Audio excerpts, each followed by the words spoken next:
Two experienced hikers vanish in the scorching heart of Death Valley. Henkel and Alex Lofgren thought they were prepared for anything, yet a simple weekend getaway spiraled into a tragic fight for survival. One of them would not make it out alive. This is a true survival story of adventure turned nightmare and the extraordinary resilience that emerged from it. But how did everything go so terribly wrong, and how did one of them manage to defy Death Valley's deadly odds?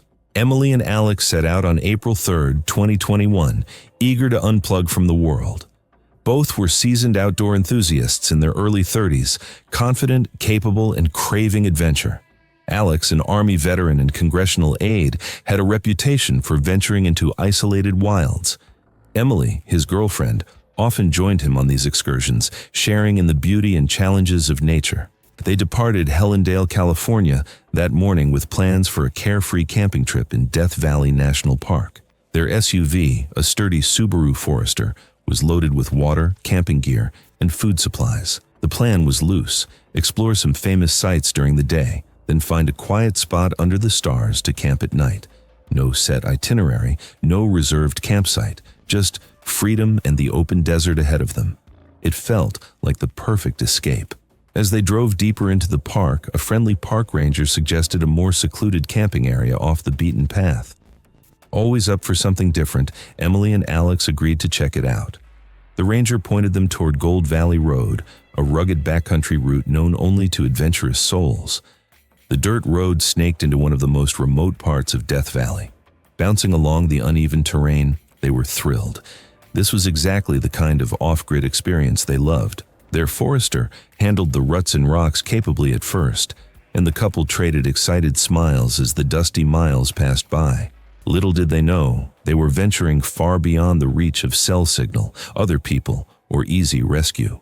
Death Valley's landscape is deceptively beautiful, yet extremely harsh. The park's vast salt flats, sand dunes, and baking canyons offer little shelter from relentless heat. Death Valley is the lowest point in North America, a desert basin framed by steep, colorful mountains that seem to stretch on forever. In spring, wildflowers can carpet the valley floor, and distant snow might cap the peaks, beauty that masks the brutality of this environment. Temperatures here can soar above 120 degrees Fahrenheit, and water is virtually non-existent. As afternoon turned to evening, Emily and Alex marveled at the stark scenery outside their windows. The endless expanse of salt flats, sun-scorched dunes rippling in the distance, and the absolute silence enveloping them. It felt like driving on another planet. They had ventured many places together, but Death Valley's remoteness and scale were on a different level. Still, with a reliable vehicle and plenty of supplies, they felt secure. This desert was awe-inspiring, but they respected its dangers. They had no intention of taking unnecessary risks. As the sun dipped lower, their excitement was abruptly replaced by a surge of panic. Around 5:30 p.m., without warning, two sharp pops echoed under the car. The steering lurched. Emily's stomach dropped as Alex eased the Subaru to a stop on the desolate track. They hopped out to inspect and discovered a nightmare scenario. Both right-side tires were blown out, shredded by a jagged rock partly buried in the road. Alex muttered a curse under his breath. They had only one spare tire. Two flats at once meant they were completely stranded, deep in the backcountry. A quick glance at their phones confirmed there was no cell reception this far out, not a single bar. And by their best guess, they were roughly 22 miles from the nearest paved road. In every direction stretched an empty desert, no shade, no water sources, and now no functioning vehicle. The reality hit hard. They were trapped in one of the most unforgiving places on Earth as nightfall approached. For a moment, they just stood there in shock beside the wounded Subaru, the enormity of the situation sinking in. But Emily and Alex weren't the type to give up or panic. Their survival instincts kicked in quickly. They knew the cardinal rule of desert emergencies: don't wander aimlessly and don't waste daylight. The couple took a deep breath and began thinking through their next move: stay with the car or try to hike out. It was a wrenching choice. The car provided shelter and a bit of safety, but the nearest help was far away. After some deliberation, they decided to spend the night at the vehicle and set out on foot at first light. They would be better prepared to travel in cooler early hours than in darkness or midday heat.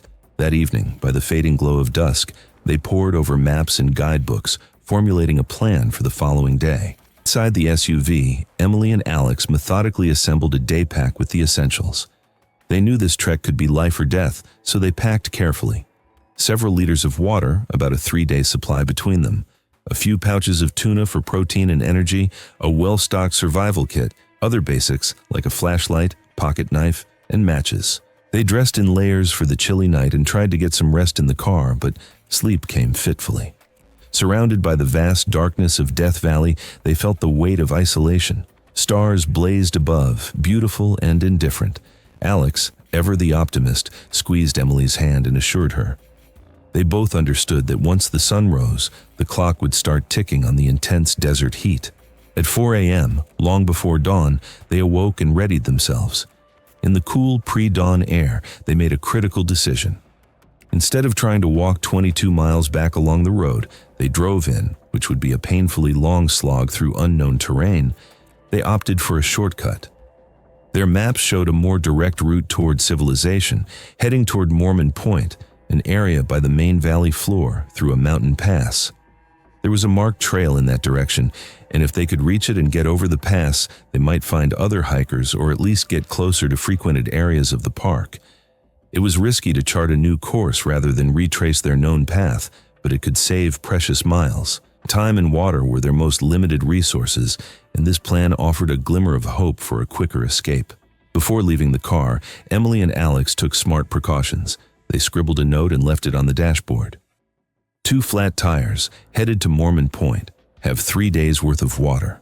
This way, if rescuers or anyone stumbled upon their abandoned vehicle, they'd know where the couple was headed and that they were on foot. Next, they made the car as conspicuous as possible in case of an aerial search. They hung a reflective survival blanket on the car's antenna and hood so it would glint in the sun, a beacon against the earth tones of the desert.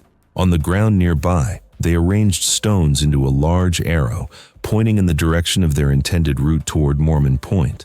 Satisfied that they'd left a clear SOS and trail of breadcrumbs, the pair shouldered their pack.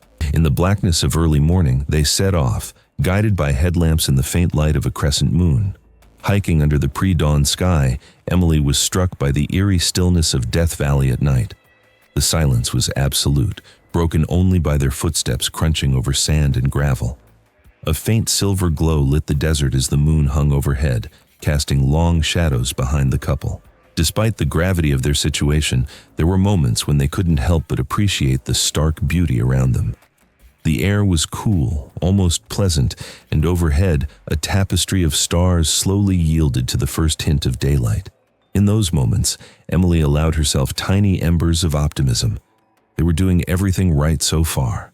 Alex flashed her an encouraging grin whenever their eyes met, silently saying, "We've got this."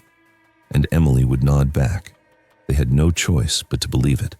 As dawn broke, they navigated through a rocky canyon, following what they hoped was the trail indicated on their map. To their relief, as light grew, they stumbled onto an actual footpath, confirmation they were on the right track toward the pass. A couple of hours in, around 8 a.m., they got their first real flicker of hope. Alex spotted a small metal box tucked under some rocks along the trail. It was a geocache container left by hikers. Inside, they found a logbook and a few trinkets left by previous adventurers. Flipping through the logbook's pages, they saw recent dates and signatures, evidence that other human beings had indeed been in this very spot not long ago. Just knowing others had walked this route buoyed their spirits. Emily and Alex added their names in a quick note about their situation in the logbook in case someone found it later. This little unexpected discovery reassured them. They were not alone in the wilderness after all, and the trail was real.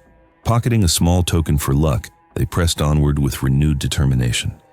However, Death Valley was not about to let them off easy. As the morning sun climbed, the terrain grew more challenging. The trail led them into a narrowing gorge, a slot canyon with towering walls of rock on either side. The further they went, the more treacherous it became. They had to scramble over boulders and skirt along ledges as the canyon twisted and turned. The temperature was rising steadily now, and in the confines of those high walls, the air felt still and oven-like. Emily's broken-in hiking boots scuffed on loose stones as she carefully placed each step. Both of them were drenched in sweat. Every gulp from their water bottles was a precious trade-off between staying hydrated and conserving what remained. Still, they moved with purpose, urging each other on. They knew they had to clear the mountains before the full force of midday heat. Not long after finding the geocache, the couple noticed a brief note in its logbook referencing a 70-foot waterfall ahead. At the time, it hadn't fully registered. The word waterfall sounded almost refreshing in that dry land. But roughly a mile later, they understood. The canyon abruptly opened out at the top of a sheer drop. Waterfall, when it rains, was an understatement. What they faced was a vertical cliff about 70 feet high, a dry falls that must occasionally roar with water after rare storms. Now, however, it was just a colossal rock face, completely barren and imposing, blocking their path. Alex and Emily peered over the edge and felt their hearts sink. The trail they needed to follow appeared to continue down at the canyon floor far below, but between them and that floor was a sheer plunge with no obvious safe way down.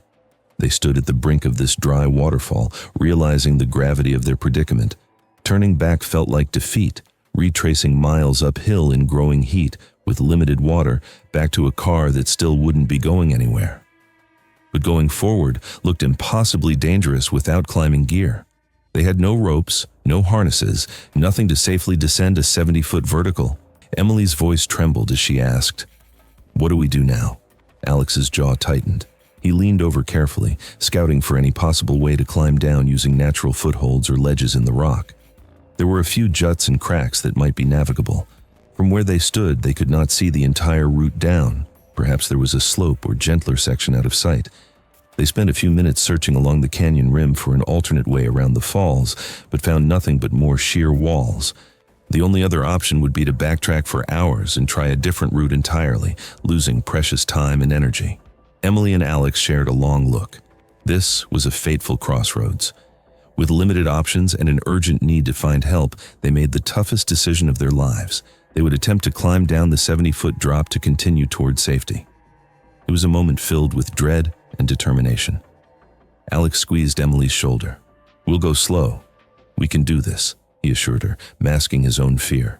Emily nodded, her throat dry with anxiety. She trusted Alex's climbing ability more than her own, and he volunteered to go first. The plan was for him to descend part way, then help guide her down from below if possible.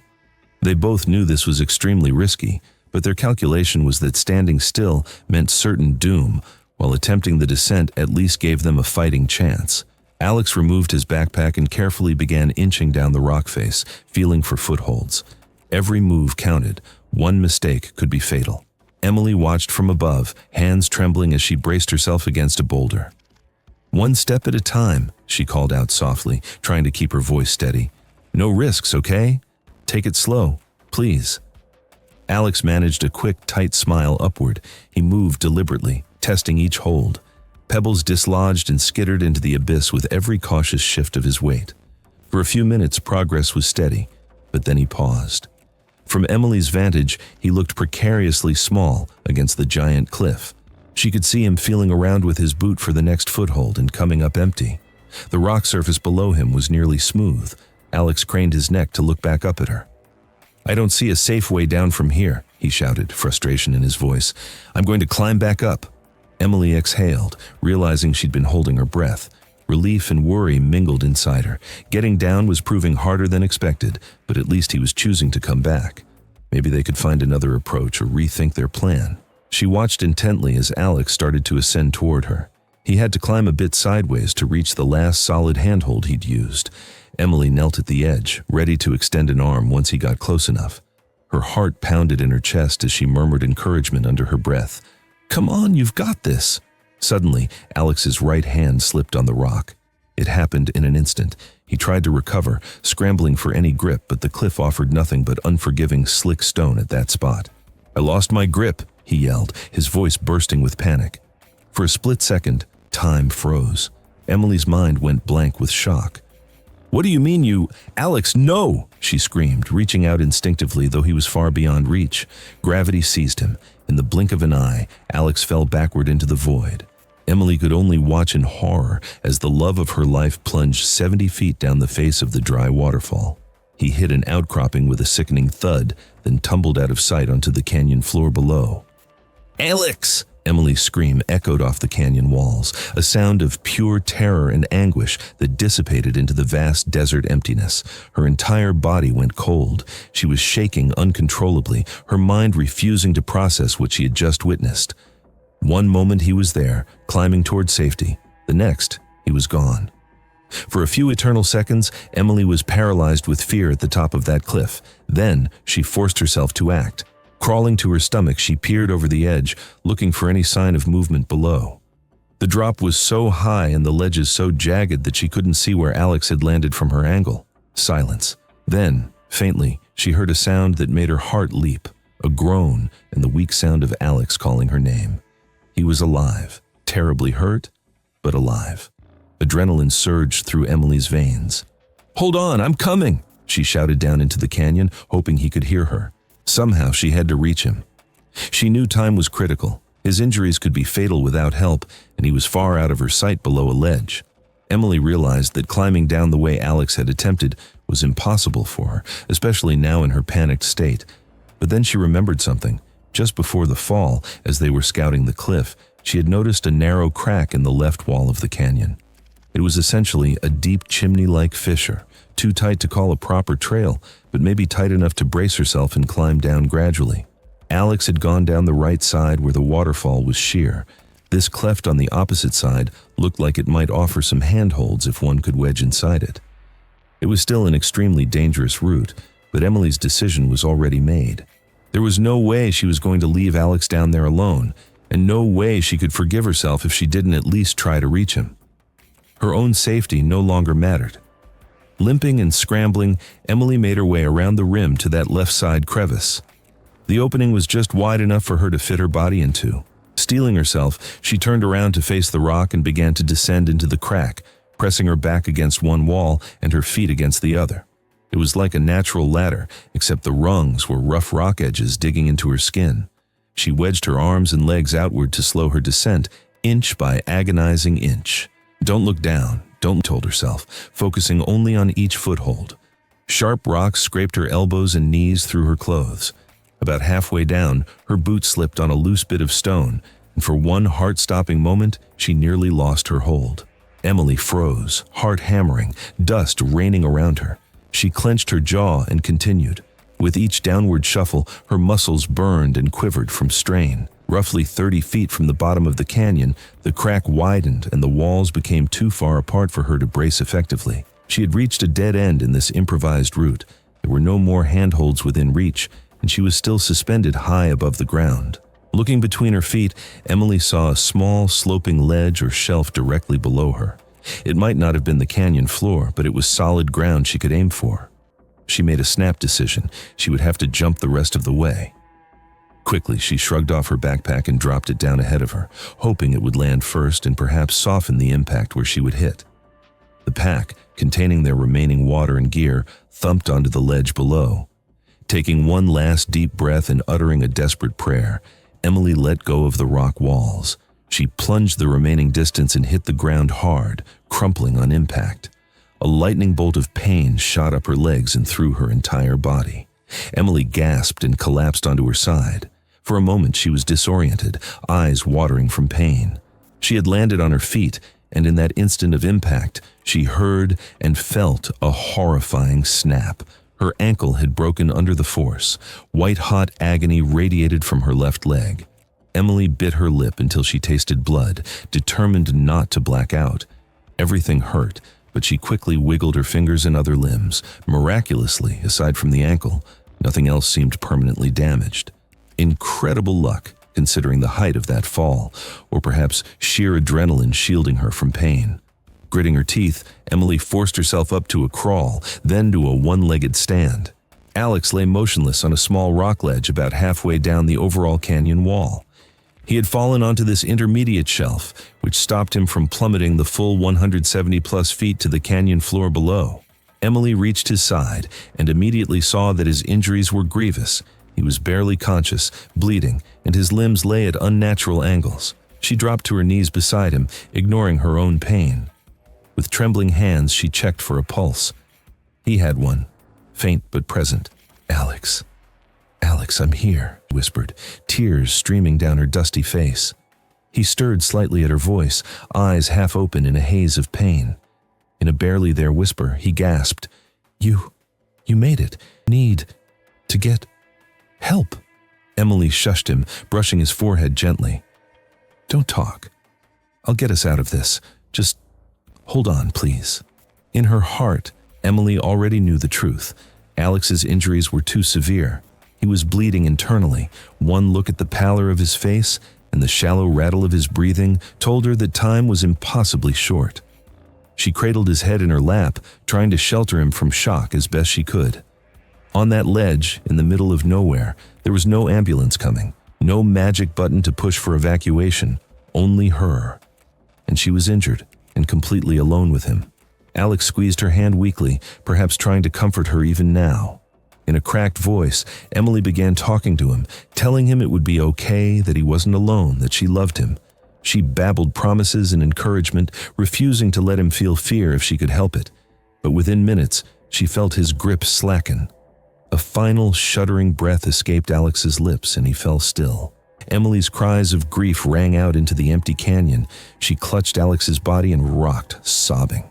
In the span of 24 hours, their joyous adventure had become a tragedy beyond her darkest nightmares. She pressed her forehead to his and closed her eyes, letting out deep, keening wails that no one else was there to hear.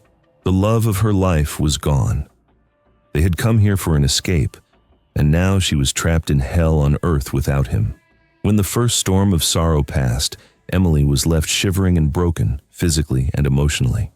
Night was approaching again. Survival mode took over, almost as an act of self-preservation against the crushing grief. She gently laid Alex's head down and forced herself to assess her surroundings and situation.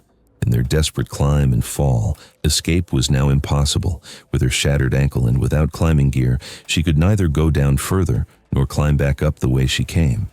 She was effectively trapped on this ledge. She dragged herself back to where her backpack had fallen and took inventory of what supplies remained. Mercifully, the pack had survived the drop intact. Inside, she still had their water, about 2 liters left, and a few tuna packets. The survival kit was still there too.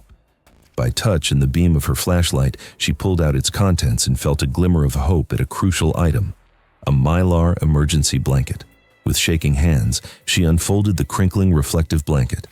Using some rocks and debris, she rigged up a small makeshift shelter against the canyon wall, creating a little tent of Mylar to help keep her warm through the night and to reflect a signal if any searchlights passed by. She huddled inside this flimsy refuge next to Alex's body, and finally allowed herself to weep in full, muffling her sobs into her arm. The darkness was absolute and offered no comfort, only a merciful cloak over the gruesome scene. When the dawn of April 5th broke over the canyon rim, Emily was utterly exhausted, her body throbbing with pain. For a surreal moment, she half believed the prior day had been just a horrific dream, but the weight of Alex's jacket covering her and the ache in her swollen ankle told the truth. As sunlight crept down the canyon walls, Emily steeled herself with a new resolve. "I'm alive. I have to stay alive." She said these words aloud as a mantra. There would be time to grieve later. If she didn't focus on survival, there might not be a later for her at all. Emily's first priority was water and protection from the sun. Even in early April, Death Valley's daytime heat can be lethal. She had roughly 3 days' worth of water if she rationed strictly.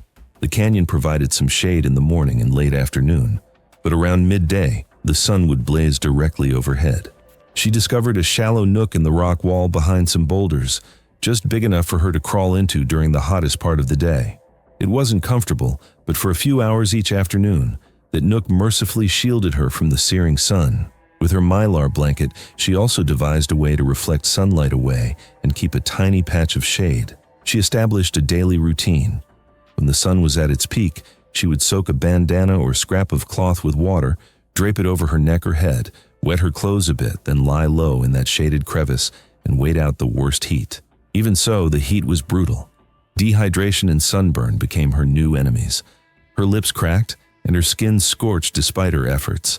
She sipped water only in small capfuls, stretching each sip out as long as she could stand before relief forced her to swallow. As hours turned into days, Emily faced the deepest tests of her life. The physical pain was excruciating. Her left ankle was swollen and blackening, and any movement sent jolts of agony up her leg. She fashioned a crude splint using 2 sticks from her pack and some bandages, and she wisely kept her boot on the injured foot to control swelling. A decision doctors later said likely saved her foot from complications. Hunger gnawed at her stomach. She rationed the tuna pouches to just a few bites at a time. But the worst pain was emotional.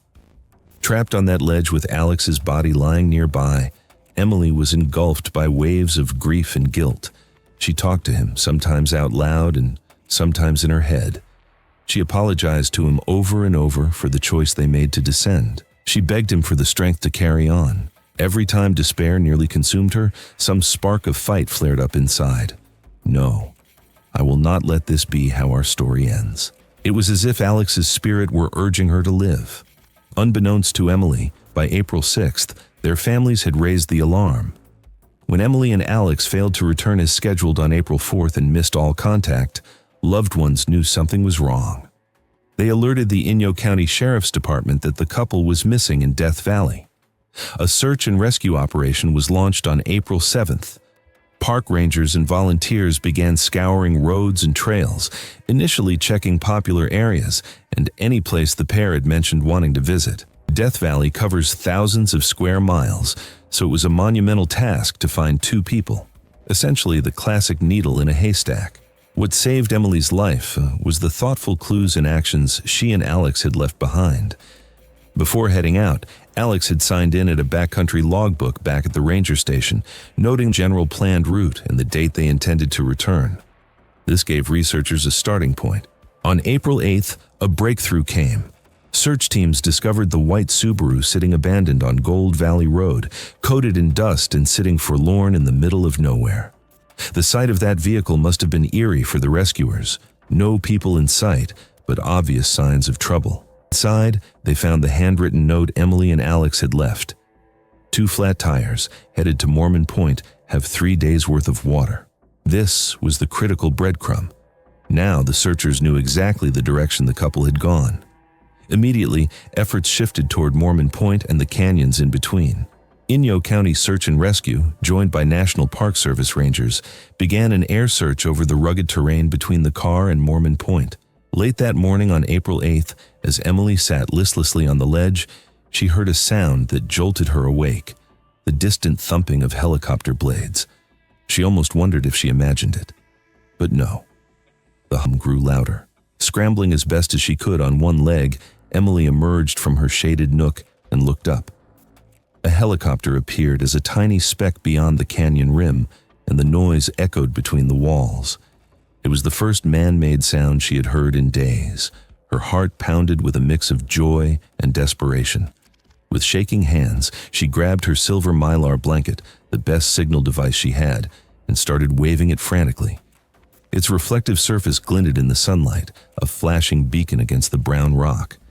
The helicopter came into view overhead, a rescue chopper performing a grid search. But to Emily's dismay, it kept on flying past her canyon, not noticing the tiny figure pressed against the ledge far below. She didn't panic. Summoning energy from reserves she didn't know she had, Emily waved the blanket even harder, jumping and yelling with every fiber of her being, hoping somehow to catch the crew's eye or at least reflect a flash toward them. A minute later, the sound circled back. They were coming around for a second pass.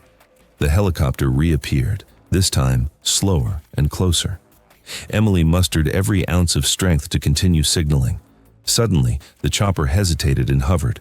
They had spotted something, the brilliant glimmer of the mylar, or a hint of color. She waved both arms now, nearly delirious with hope. The pilot rocked the chopper in what looked like an acknowledgement. Then, to her surprise, it flew away out of sight. Emily's heart dropped into her stomach. Why were they leaving? Did they lose sight of her? She realized quickly that the canyon's shape and winds might make an immediate rescue attempt impossible. Perhaps they needed to refuel or bring in specialized personnel. They saw me. They're going to come back. They have to, she told herself repeatedly, fighting back the terror that she'd been left behind. As daylight waned on April 8th, Emily remained alert, expecting rescue at any moment. It wasn't until around 7:30 p.m., as dusk settled, that she heard another buzzing sound, higher pitched than the helicopter. Peering upward, she saw a small drone hovering above her, a beam of light shining down. The rescue team had deployed a drone to pinpoint her exact location on the ledge. She shouted and waved at the drone, though of course the operators could likely see her clearly already. Knowing she was found but not yet saved was a strange emotional whiplash. She was no longer invisible, yet she had to survive one more night out here. When the drone finally retreated, darkness had fallen completely. Emily settled in for what she prayed would be the last night on the ledge. It was a cold and fitful night, but inside, she clung to hope like a lifeline. At first light on April 9th, Emily was exhausted, dehydrated, and weak, but alive and alert. With sunrise came the now familiar thump of a returning helicopter, only this time it was accompanied by a second chopper. The cavalry had arrived in full force. The team in charge now was a specialized Navy search and rescue unit flown in for a technical extraction. Relief and anticipation surged through Emily. She watched as the Navy helicopter approached the canyon carefully. Over the noise, she could make out figures being lowered on a hoist, 2 rescuers dangling in midair, descending toward her. The operation was perilous. The slot canyon's tight walls created swirling winds, and there was little room to maneuver a helicopter safely. From her perspective, it looked like a terrifying dance with the cliffs. The rotor wash kicked up dust and threatened to slam the rescuers into the rock. Emily braced herself as debris whipped around. For 20 tense minutes, she watched these brave men and women battle the elements to reach her. The helicopter would inch closer, only to be buffeted by wind, forcing a retreat in a second try. Finally, 2 Navy rescuers reached the ledge. They approached Emily carefully and strapped her into a rescue basket. Emily's eyes flooded with tears. They also carefully tended to Alex. Even though he was beyond saving, the team treated his remains with solemn respect. In just a few moments, she would be clear of this nightmare below, but it meant leaving Alex behind on that rock, at least for a little while. The canyon that had imprisoned her now lay spread out beneath her dangling feet, a jagged maw in the vast expanse of Death Valley. In the morning light, the desert stretched endlessly in all directions, silent and golden. It took her breath away that in all that emptiness, the rescuers had managed to find a single human being clinging to a rock ledge. The fact that she was being pulled from this remote hell felt nothing short of a miracle, and she shook with sobs as the helicopter carried her away from the canyon that had nearly been her tomb. Alex's body was recovered by a second team shortly after. In a matter of hours, Emily went from stranded and utterly alone to being surrounded by caring hands in a flying metal cocoon. It was almost disorienting. They flew her to a hospital in Bishop, California, where doctors immediately set to treating her injuries. Her left ankle was badly broken, requiring emergency surgery to repair.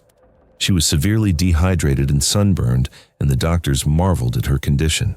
It could have been much worse. They later told her that her decision to keep her boot on and use makeshift first aid likely prevented more severe damage or infection. Emily spent 6 days in the hospital recovering physically, but the emotional healing would take far longer. Survivor's guilt weighed heavily on her. Why had she survived while Alex had not?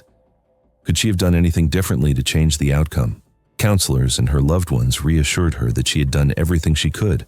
In fact, her quick thinking and refusal to give up had given rescuers the crucial clues needed to find them at all. Back home in Cincinnati, Ohio, Emily leaned on family and friends to start the slow process of healing. The story of what happened in Death Valley made headlines across the country. People were stunned by the tale of a couple's tragic camping trip and the woman who survived days in the desert against all odds. Many hailed Emily's survival as a testament to human endurance and the power of hope. In the aftermath, those close to Alex ensured that his legacy would live on. He had been passionate about public service and the outdoors. In fact, before his death, he was working on legislation to help veterans enjoy national parks. Later that year, Congress honored him by renaming the bill the Alexander Lofgren Veterans in Parks Act, granting free lifetime national park access to veterans and Gold Star families. It was signed into law in December 2021. This act stands as a lasting tribute to Alex, a man who believed deeply in the healing power of nature and who ultimately gave his life in one of nature's most beautiful yet unforgiving places. Emily Henkel's story is one of unimaginable heartbreak and incredible resilience. She entered Death Valley on a carefree adventure with the man she loved and left it scarred, but alive, carrying a story few could fathom. Emily honors Alex's spirit. Their tragic journey has touched countless people, reminding us of the thin line between joy and sorrow, and the strength that lies within the human spirit when pushed to the brink. And that wraps up the true survival story of Emily and Alex. What an absolutely heart-wrenching journey, from the thrill of adventure to the depths of despair, and ultimately to one woman's inspiring survival. It's a powerful reminder of how quickly nature can humble us and how courage and love can carry someone through the darkest of times. If this story moved you, please give this video a thumbs up. And if you haven't already, subscribe to our channel for more immersive true stories of resilience and hope. We'd also love to hear your thoughts. Drop a comment below about Emily's incredible strength or any lessons you take from their journey. Thank you so much for watching, and we'll see you in the next video.